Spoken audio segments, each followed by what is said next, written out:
isn't Jennifer. Who is this? Kendra Edwards. Kendra's hello. So Kendra is our newest agent, and this thing is doing weird stuff again. So I just had to update my computer, and I'm really hopeful that this works the way that it's supposed to. But it says we're live, so yay for that. Anyway, so it's Jen's peak week this week, and we've all been talking about trying to expand and allowing other beautiful faces and voices on the team to be involved in our reality. So we figured this is the perfect week, and we would love for Kendra to tell you her stories too, because she's as a brand new agent. You know, it's funny because a lot of people have been approaching me recently about like, I'm thinking about becoming an agent. Do you have anything to say? And I'm like, you know, it's been a long time since I've been a brand new agent. An impression. So for the impressions, I think it would be good to chat about that too. Sure. Anyway, so how was your weekend? Did you do anything fun? I did. I went to a wine festival in Loudoun. It was in that one Loudoun area. They have like a huge field. Yeah. And there were like all these vineyards from all over Virginia. They had incredible. food trucks galore. They had like vegetarian and vegan and I think they even had like an oyster truck. It was amazing. Cool. It was like 80 degrees though, so it was really, really hot, but That sounds we had awful. VIP, so there was like a one tent for all of us, and we were like, should have splurged and bought the VIP ticket. Great day. Yeah, it was cool. I haven't been to a wine festival in probably 5 years here, and the last one that I went to was in Reston. So that's awesome. Out there. Yeah, we have a lot of great wineries in Virginia, that is for sure. So it's like now our team sounds like alcoholics because I went to a distillery. So also Virginia happens to have the oldest distillery, and I didn't know that, in Fredericksburg. So they started out in Reston, and then I want to say in the 80s is what we learned, they moved down to Fredericksburg because they needed a bigger a distillery factory. So it was the Bowman Distillery down there where they make whiskeys and bourbons and gins and vodka and rum, all sorts of stuff. Cool. So yeah, they're a national distributor. It's a big thing. I had no idea, but it was our friend Nisha, her husband Angel, and our friend AJ. It's his birthday. It was his birthday, so we all went down there with their family and stuff. So it was a lot of fun. Yeah. So who knows? Virginia's got some really beautiful treasures around here. I know, and it's like super local. You don't have to go super far. Mm-hmm. But honestly, after your like third, fourth glass of wine, I'm like, I can't. The tenants, like it all tastes the same. So it's all fine. Everything is fine. I have a refined palate, apparently. Yeah. So tell us about some of your experiences, my dear. Where would you like to start? Well, we do have this fancy pants little thing. So I will start with, Preda came in the other week. And so that was a learning moment for you as a new agent, just like hearing that from somebody else. So what did you hear that like struck you? Yeah, so I just assumed, DC, Maryland, and Virginia, that pretty much the market is going to be relatively the same between each state just because we're so close. But it's clearly not. I learned that the boom that we were having here in Northern Virginia was not the same that they were having in PG County. And it's really not that far away, so you would assume, okay, like they're the same. Yeah, if they can't find things here and they're open to Maryland, they would be having the same type of saturation, and that's not the case. So that was something new.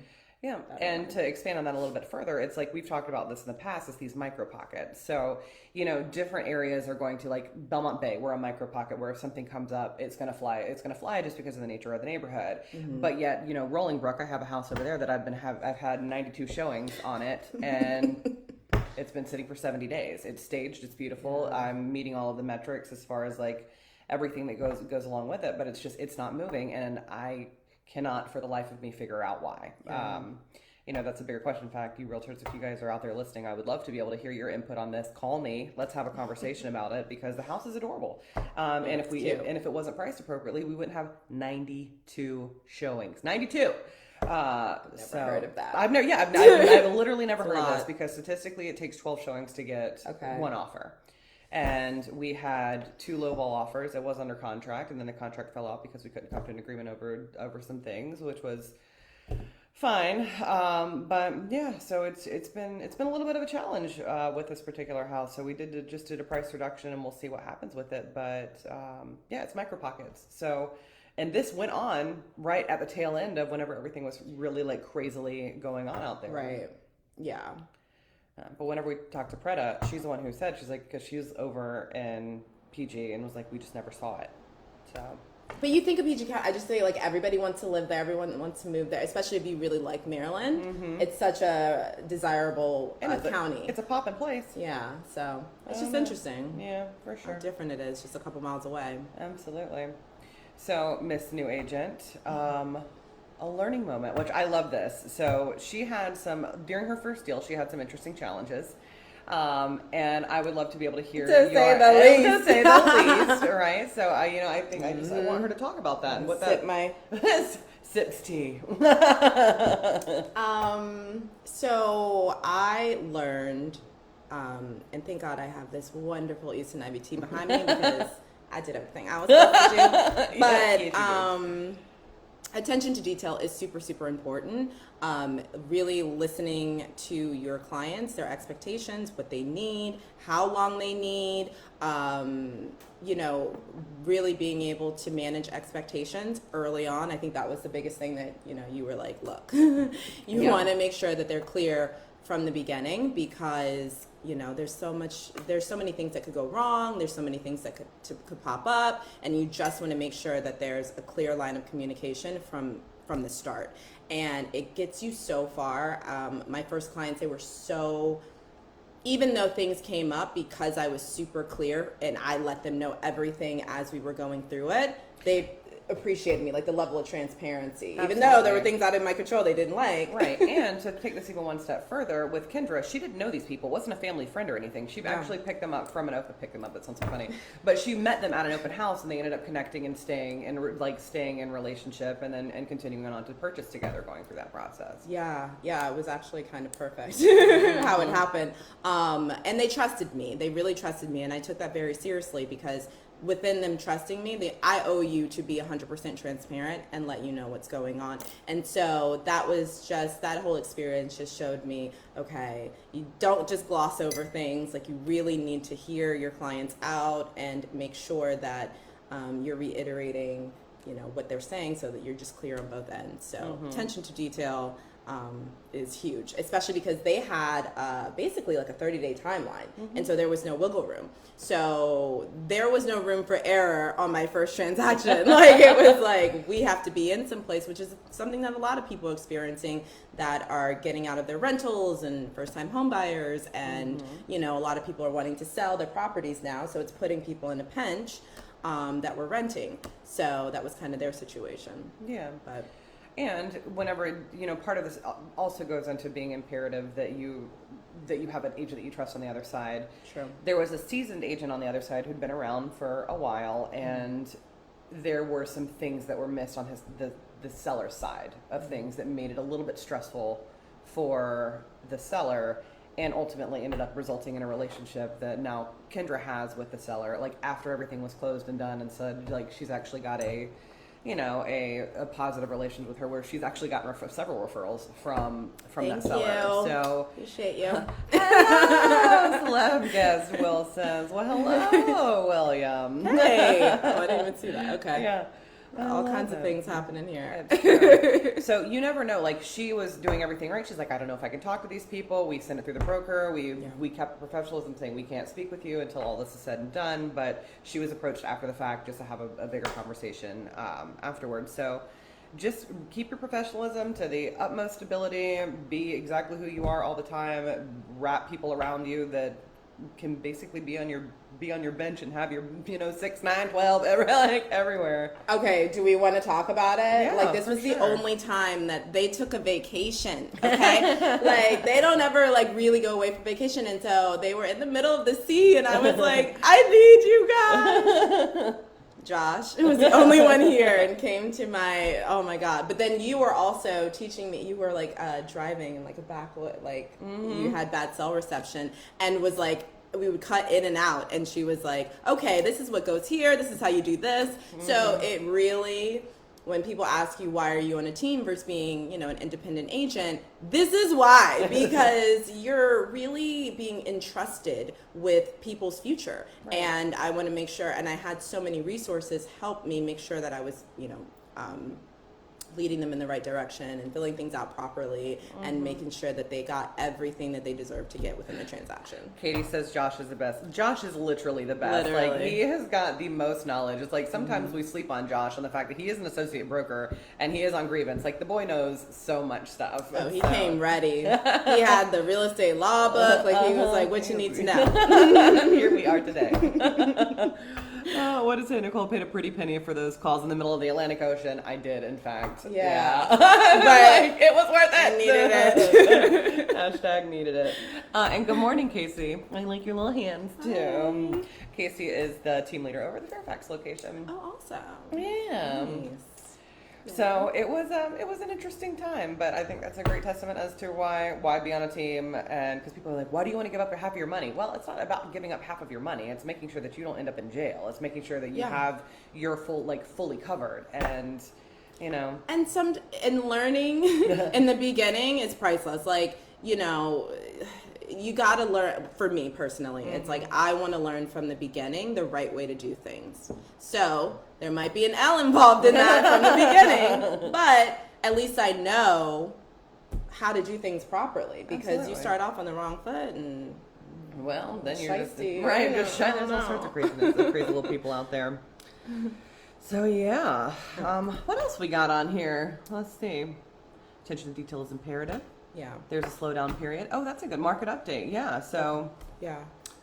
go ahead on that. So I noticed, because I'm like, who needs open house? Who wants to, like, I'm just like, I'll do an open house because I'm a new agent. And like, that was the way that I got my first client. And the team actually told me, they were like, it's such a good tool for you to, because it's not just you wanting to get clients, it's that relationship. Like, it has to be a good fit, and it's such a good space to be able to quickly say, either build a rapport. You're interviewing. You're basically interviewing people as people walk in the doors, like having that conversation, building a rapport, Yeah. all of that. And so I was utilizing that, and anytime there was an open house that needed to be done, I was like, yes, please. And but I did realize that there was like a slowdown period, like towards the end of summer, which in hindsight totally makes sense. Everybody, and also with COVID restrictions loosening up, everybody was like, I want to take vacation, let me get out the house. So the traffic kind of slowed down, I noticed. But now I believe everything's kind of picking up. Everyone's back home, back in school, back on their normal routine. Yeah, and traditionally, our two strongest markets in this area is spring and fall, just because of how the market moves. Fall buyers tend to be very strong buyers. I remember in 2015, I don't remember what the statistic was, but it was like either the day before Thanksgiving or the day after Thanksgiving was the day that the majority of houses, not the majority, but like the most days that a house went under contract, which is like Really? Yeah, it was like whenever the things flipped. It's like real estate Black Friday. Yeah, real estate Black Friday kind of thing. Very strange. I don't know if that's still the so case. I haven't looked at these stats since many years, but Okay. yeah, but I'd be curious to see, because in I know. 2015 that was the case. Yeah. So yeah, that's optimistic that things are kind of normalizing back out, and that everyone's kind of back on their routine. Yeah, I did an open house. In fact, I've done open houses the last 3 weekends on the same property, and we've had decent turnout at all of them, considering I think it's like whenever it first went on the market, Inglebrook. Yep. That was the one that you did. How you had a bunch of people I come? had a ton of people. So that one, I will say, it's just a great location. It's in Lake Ridge. It's just super charming property. We staged it, so it's cute on the inside too. And there was a ton of traffic, which is the 92 showing. showings. So I don't know. Ton of But traffic. nothing but positive feedback, so it's so weird. It's the strangest thing. What did Katie say? Step one to being a great agent is acknowledging that you'll never know it all. That is the effing truth, Katie. Girl. And learn something new from every transaction. And having a team like E and I behind you that guarantees your success, you're going to kill it. Oh, I love it. Yeah, we love Katie. She's wonderful. So she's also out of the Fairfax office, and she's also a horse person, and she's got all these incredible things that she does out in Loudon, and she also is a bomb Maryland agent. Yeah, we love Katie. We are a big fan, huge fan of you, and thank you. Thank honey, you. for the It's sweet so words. true, though. People tell you that, but until you get in it, you realize like you can't predict it. Like, it's so having knowledge around you, like you said, is like super important. Yeah, and how we've always thought about it is like, all right, so if each of us have 5, 6, 7 years in the business, if you take all of our knowledge cumulatively, now you've been in the business for 5, 10, 15, 20, like, you've got 60 years of knowledge around you because we've all experienced different things. And Right. so age really doesn't matter about a whole lot of anything. You've seen some things. Seen some things. I will, like, one day I'll tell the stories about my crazy couple years in the industry because I hit some doozies. I've heard a couple stories, but you didn't want to scare me, I think. Yeah, it's true. I mean, I've had people wish me dead before. It was bananas. I've had contracts fall out the day of settlement because the buyer lost their job. People sleeping on air mattresses because they had already moved out and taken all their furniture out. Like, it's just been like, this place is... Real estate is a wild thing, so I would caution anybody who's like, I want to get into real estate. I'm like, all right, well, do you want to have a real conversation about, like, yes, it's the greatest job that there is. Like, truly, I believe that it is one of the greatest things that you can do. But at the same time, it is also extraordinarily stressful whenever you're doing high volumes. Because if you're just doing ones and twosies and you're working with your friends, then it's unlikely that you're going to start hitting these massive, like, crazy things blow up. And you could. Don't get me wrong, you absolutely could. But... whenever you start to see volume and working with the public that you don't necessarily have a relationship with, anything can happen. And it's also like you're taking on, which I didn't realize, is you're taking on other people's stress. Oh, yeah. So like you also have to be emotionally stable. So that's why when, you guys talk about like, you do boating to relieve your stress, and Jen with fitness, it's like, you gotta have something to like level you out because you've got to be the calm, like center for all of these things that, could go wrong. So that actually brings they don't us tell into you that. One of the things, they don't tell you that, but that's one of the things that we have a conversation, like it brings us into our next point about like the things that you've learned as far as like, whenever you have to manage your client's expectations. So one of the ways that we do that is by limiting the amount of showings that they should see on a day. So kind of talk through that. Yeah. So I was like, okay, I'm going off of your lead. Like, I was like, how many do you want to see in a day? How many hours of daylight is there? Like, let's go. And so I was just doing like, oh my God, a crazy amount of showings in one day. And I came back and we had like girls' wine night. And I was like, oh yeah, I was just like, I just went out and showed. I mean, I don't know. It was like 12 to 16. I mean, it was like crazy. I was just like booking. And they were like, that's a bit much. Don't do that. Yeah, you might want to scale that back. And their reasoning behind it actually made a lot of sense, is because, all the houses start to look the same. And then, they really can't differentiate what they loved or hated about this one or that one because it all starts to, seem the same in their head. Yeah. So like whenever we're going out and showing buyers, we typically we'll bring pieces of paper, we'll bring like a notebook and things and say like, write down everything that you see. But really after it's between that 4 and 6 number that you're going with is like, if you see more than 4 to 6, it's all the same. Every house is the same. Every layout is the same. You're going to start getting confused as to, well, did this one have the crack? Did this one it's different. So in order to manage your stress and for you to be able to really take in what you saw, and then that's why I was like let's spread this out over the next couple of days. Like and prioritize it. Like, all right, based on the photos, these are the ones that I want to see right now.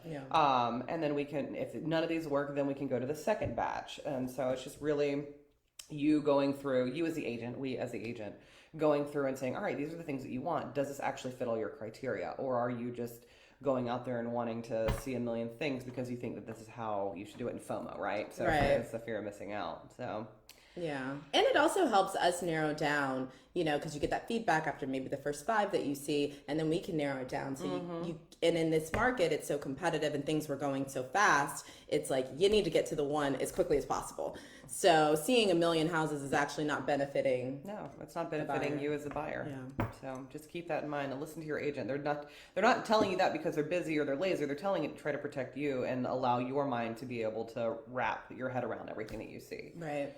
Yeah, and which is also a great thing is like we were talking about this a little bit earlier, but the client relationship too. It's like sometimes, like if you don't want to listen to somebody, that's because it may or may not be a good fit. So what did you learn about that? Yeah, look, I mean, sometimes it's just not a good fit, and the things that you're going to be going through, it needs to be a good fit. And I kind of learned that, and it's not a bad thing. Like sometimes it's personalities, sometimes it's scheduling, sometimes it's need. There's so many things. And I just I don't know. I just think that it's okay. Like I don't take it personal, and I didn't take it personal. Like the first time I was like, oh, I got broken up with. I feel like I just got broken up with. But in the end, it's like everything happens for a reason. I'm a big believer in that. And you know, I don't know. I just feel like you work with the people you gravitate towards, and it's just gonna be a smoother ride for sure in the end. Absolutely. So you should work with people, like Will says this all the time. You should only work with people that you know, like, and trust, and that works on both sides. Like we have to know, like, and like trust you, just like you have to have that same kind of respect for us as agents. Otherwise, the relationship is just not going. It's going to be contentious, and why would you have to spend a lot of time together over the course of the transaction? So. Yeah, like communication style. There's so many things that just, absolutely could not be a good fit. But that's true. Well, beautiful people, thank you so much for joining us on today's day of reality, or today's real ... itty. Jen, good luck to you on peak week. I'm so excited to see how she does. She's actually competing in bikini this time. She did wellness last time, so it's going to be exciting to see her on the stage. If you guys want to turn in, DM her. I'm sure she is happy to send a link. She is going to kill it. Anyways, so we love you. Thank you for spending some time with us today, and we will see you next Wednesday. Bye.